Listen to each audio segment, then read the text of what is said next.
A graça e a paz do nosso Senhor e Salvador Jesus Cristo, que Deus abençoe grandemente, poderosamente a cada um de vós nesta noite.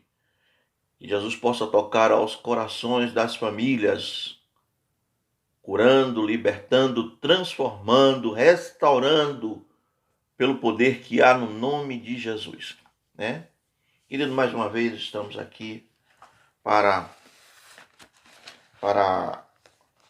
trazer algo da parte de Deus aos vossos corações. E desta feita, eu quero falar sobre o livro da Gênesis, o livro da Gênesis, capítulo de número 12, verso 1 a 4, onde o Senhor ali fala a Abraão e lhe faz uma promessa. E diz assim a palavra a partir do verso 1: Ora, disse o Senhor a Abraão: sai da tua terra, da tua parentela e da casa do teu pai, e vai para a terra que te mostrarei. E te farei uma grande nação, e te abençoarei, te engrandecerei o nome. Se tu uma bênção, abençoarei os que te abençoarem, e amaldiçoarei os que te amaldiçoarem. Em ti serão benditas todas as famílias da terra. Partiu, pois, Abrão, como lhe ordenara o Senhor, e Ló foi com ele. Tinha Abrão 75 anos quando saiu de Harã. Amém? Que o Espírito Santo do Senhor possa estar jogando luz nesta palavra e ministrando aos nossos corações. Louvado seja Deus. Queridos, quem era Abrão? Abrão, hoje comumente chamado por Abraão, porque Deus, conforme o livro da Gênesis, lá no capítulo 17, no versículo 5, Deus mudou o seu nome de Abrão para Abraão, que significa pai de muitas nações, ou de pai das nações, né? Era filho de Tera. Tera era um servo de deuses estranhos que morava ali em Harã, né? Ele nasceu 5 gerações após o episódio de Babel. E Abrão, querido, ele recebeu a maravilhosa promessa de Deus de ser uma grande nação. E ele nem tinha filhos, né? A palavra lá no capítulo de número 15, verso 2, vai dizer, no versículo 1 e 2, diz assim: depois destes acontecimentos, veio a palavra do Senhor a Abrão numa visão e disse: não temas, Abrão, eu sou o teu escudo, o teu galardão será sobremodo grande. Olha, Deus fez uma promessa de que ele seria sobremodo grande, que ele saísse ali da sua terra, do meio da sua parentela, e faria dele uma grande nação. Mas para que ele para que ele fosse uma grande nação, ele precisaria ter prole, ter filhos, né? E filhos que fossem gerando filhos, gerando filhos, gerando filhos. Mas Abraão não tinha filhos. Sara tinha a madre cerrada. Então ele não tinha filho, ele não podia ter filho.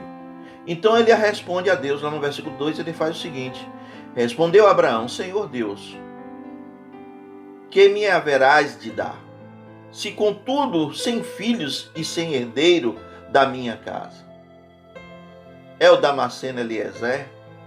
O Damasceno Eliezer era um servo de Abraão, um jovem que servia ali a Abraão.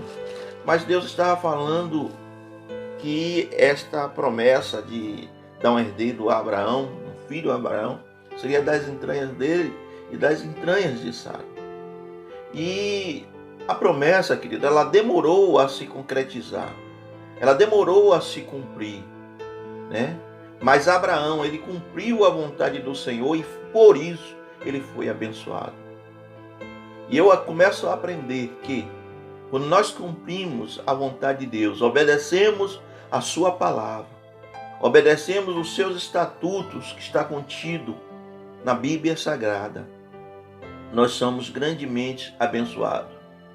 Em primeiro lugar, querido, Deus exigiu de Abraão uma tarefa a ser cumprida e uma ordem a ser obedecida.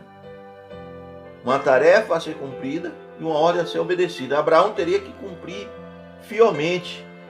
Ele tinha que sair ali da sua própria terra para outro lugar que ele não conhecia, que ele nem sequer sabia para onde ia, né? Ele teria que deixar tudo para trás, deixar ali a sua parentela, deixar os seus amigos, deixar ali aquelas pessoas que conviveram com ele desde da sua infância, seus amigos, ele teria que deixar. Abraão precisava, acima de tudo, confiar nas promessas de Deus. Nós sabemos que às vezes não é fácil deixar tudo para trás a fim de seguir o caminho de Deus. Mas é isso que Deus requer muitas vezes das nossas vidas. A Bíblia diz que o Senhor abençoa aqueles que nele confiam e obedecem. Quando nós olhamos as cidades com os olhos espirituais, é claro, a cidade eterna, arquitetada, que Deus tem preparado para nós, para a nossa moradia eterna no céu, as coisas desse mundo elas se tornam insignificantes, elas se tornam passageiras, elas se tornam efêmeras. Quando nós lemos lá no livro de Hebreus, no seu capítulo de número 11, no versículo 8, a gente percebe o que Deus queria através da vida de Abraão e como Abraão ele se portou diante de Deus. Ali naquele versículo, no capítulo 11 de Hebreus, no versículo 8 a 12, ele registra a fé que Abraão tinha e as bênçãos sobre ele e ali a sua esposa Sara. E diz assim o texto: pela fé Abraão, quando chamado, obedeceu a fim de ir para um lugar que devia receber por herança e partiu sem saber onde ia. Abraão ele sai pela fé, né? Veja que ele adorava, era um adorador de Deus estranho, por costume, segundo o que a palavra fala lá no livro de Josué, capítulo 24, verso 2, acerca de Tera. O que Tera, seu pai, Tera, ele adorava a deuses estranhos. Está lá no livro de Josué, capítulo 24, verso 2. Abraão, portanto, era bem provável que ele era acostumado ali a ouvir o seu pai na adoração a esses deuses. E ele cresceu neste ambiente. Então era bem provável que ele também fosse um adorador desse Deus. Mas quando Deus fala com Abraão, Abraão parece ser tocado pela palavra de Deus. Deus tinha propósito para com a vida de Abraão, para fazer de Abraão ali uma grande nação. E isso advinha através da fé. Por isso que Abraão, ele sai da sua terra, do meio da sua parentela, sem saber para onde ir, e não questiona. Ele acreditou. Deus ali, ele fala de uma maneira muito clara ao coração de Abraão. Não deixou dúvida que era o Deus verdadeiro que comunicava o coração de Abraão. E o texto diz, eu vou repetir o versículo 11 novamente. Pela fé, Abraão, quando foi chamado, ele obedeceu a fim de ir para um lugar onde que devia receber por herança, e partiu sem saber para onde ia. Ele não questionou para onde é que eu vou, que lugar, lá é uma terra boa, uma terra ruim, produtivo ou não. A Bíblia não diz isso. A Bíblia diz que certamente Abraão ele saiu, ele foi, ele obedeceu a Deus para ir para o lugar onde ele deveria receber por herança e partiu sem saber para onde ia.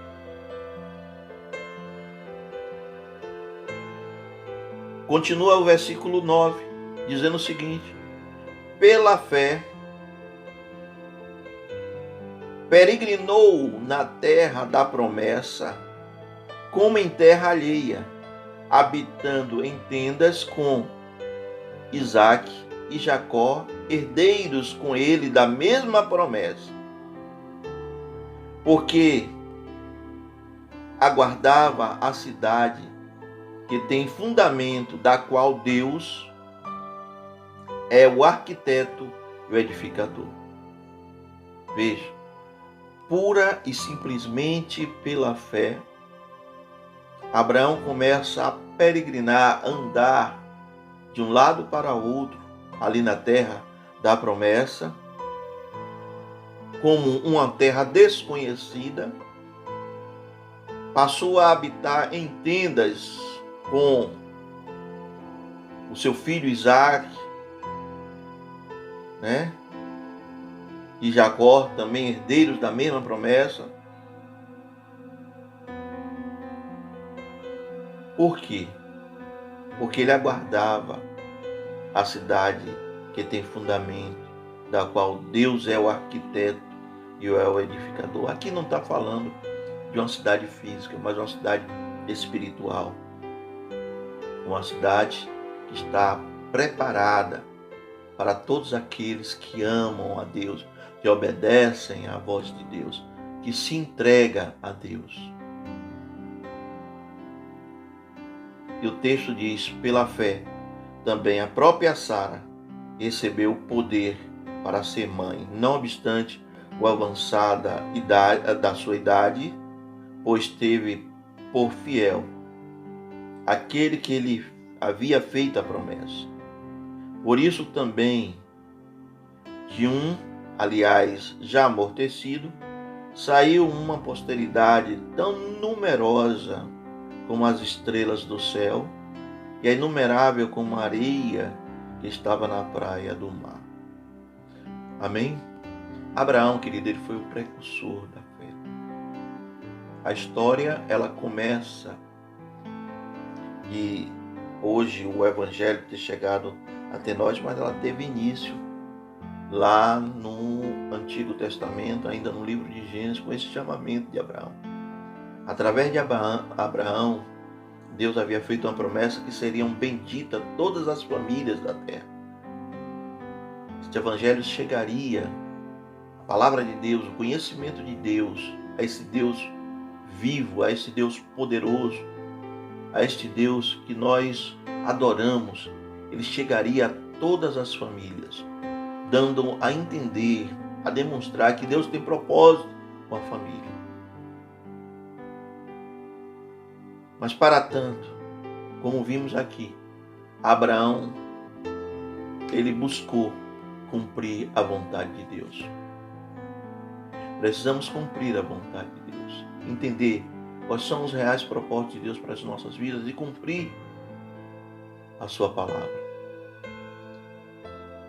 Muitas vezes nós somos um tanto resistentes em querer fazer a vontade de Deus, porque o nosso eu, a nossa natureza quer falar mais alto.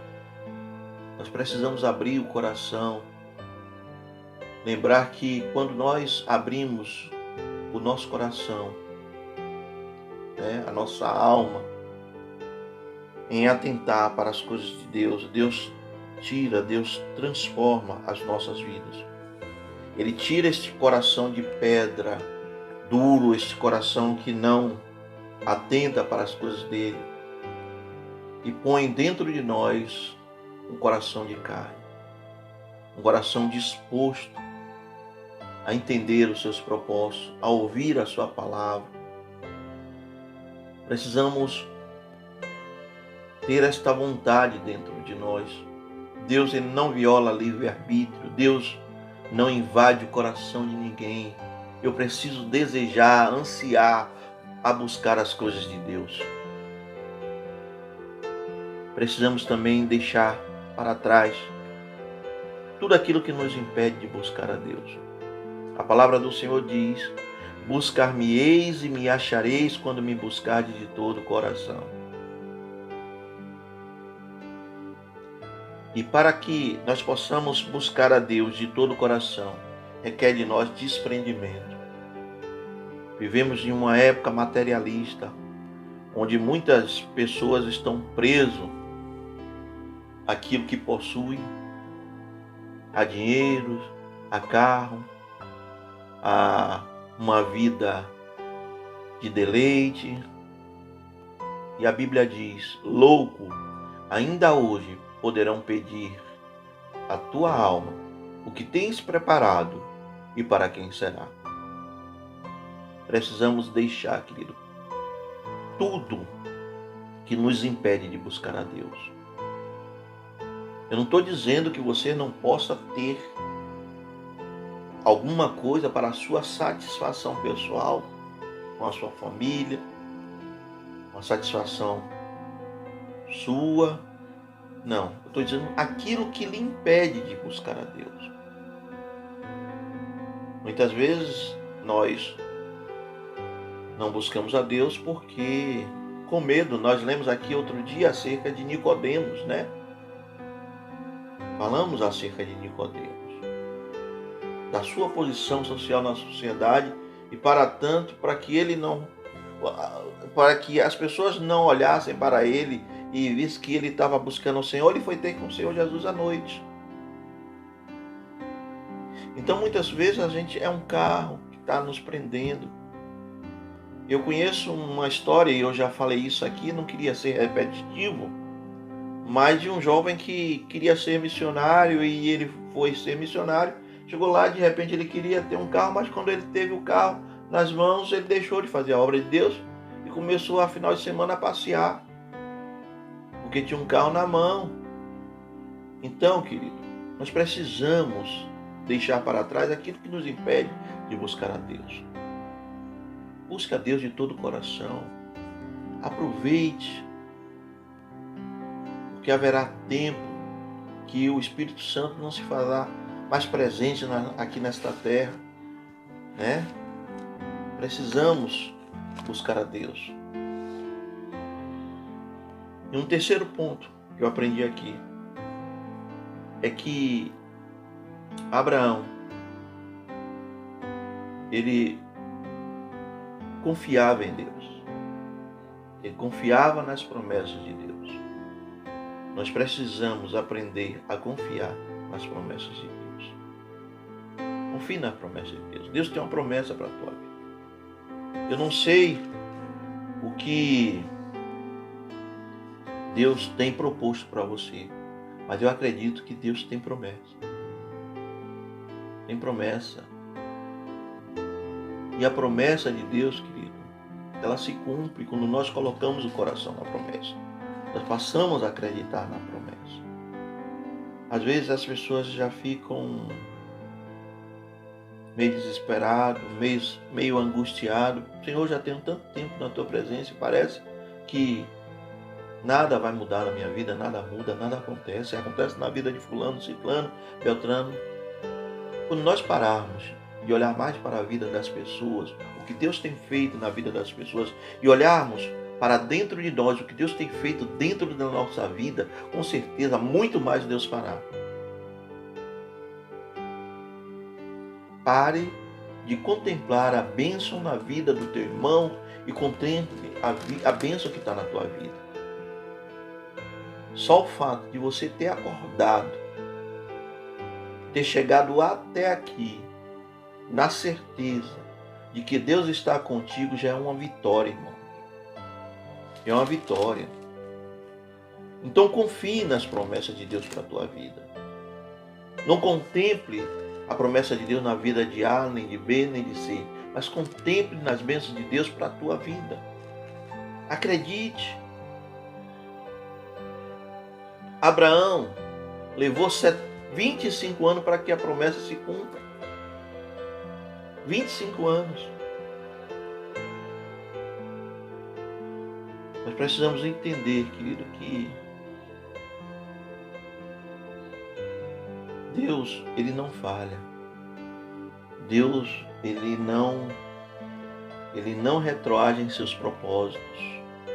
Deus, Ele cumpre as suas promessas. Lá no livro de Salmos vai dizer que Deus, Ele faz da mulher estéril ser alegre mãe de filho. Foi o que aconteceu com Sara. O que aconteceu com Sara. Deus havia prometido a Sara. E ele reafirma a promessa por diversas vezes. Iria cumprir ali essa promessa na vida de Abraão. E esse povo, constituído uma grande nação, futuramente seria o povo escolhido de Deus. Um povo eleito, né? Escolhido por Deus, que seria o povo, a nação de Israel. E isso não era somente um privilégio, mas também uma grande responsabilidade na vida de Abraão. Esse povo receberia ali grandes bênçãos e seriam vitoriosos diante de todos os povos. Mas ao mesmo tempo, aquele povo deveria ser uma testemunha viva da glória de Deus para todas as outras nações. Por quê? Porque de Israel, querido, estava para vir, naquela época, o Salvador. Ou seja, foi de Israel que Jesus veio, o Salvador prometido, ungido de Deus para resgatar o seu povo, para tirar o seu povo do tremendal de lama, do pecado pelo qual estava vivendo. E por isso eu me alegro, né? Eu me alegro de hoje poder servir a Deus. Nós precisamos, querido, ser esse testemunho da glória de Deus e anunciar Jesus Cristo às nações, ao povo. Para nós continua sendo um privilégio de sermos guardados, amados e abençoados por Deus. Mas também permanece a responsabilidade de anunciar as maravilhas de Deus e a salvação em Cristo através da palavra e do testemunho da própria vida de cada um de nós. Seja um testemunho vivo de Cristo, um membro fiel desta grande nação. Que Deus, em Cristo Jesus, abençoe a cada um de vós, em nome do Senhor. Amém? Pai querido, Pai amado, Senhor, te agradecemos, ó Deus, por todas as coisas. Te agradecemos, meu Pai, por tudo aquilo que o Senhor tem feito, por muito mais que ainda irá fazer. Queremos, Deus, ser esse testemunho vivo, ter a responsabilidade de ser testemunho desta grande maravilha, Senhor, que o Senhor tem feito sobre esta terra através do teu Filho amado Jesus Cristo. Obrigado, meu Deus, pelo milagre da vida. Obrigado por ter nos dado a oportunidade de mais uma vez estarmos aqui, ó Deus, na tua santa e gloriosa presença, juntamente com os meus irmãos que assistem ou ouvem, Senhor, este vídeo. Pai, em nome de Jesus, que eles possam ser tocados com a bênção, Senhor, material e espiritual em Cristo Jesus, em especial a bênção da salvação. E desde já, Pai, eu te agradeço em nome de Jesus. Amém. Querido, beijo no teu coração, que Deus possa estar abençoando. E domingo, às 17 horas, estamos em Igreja Batista, Graça e Paz. Você é nosso convidado, juntamente com a tua família, em nome do Senhor. Que Deus abençoe. Beijo no teu coração.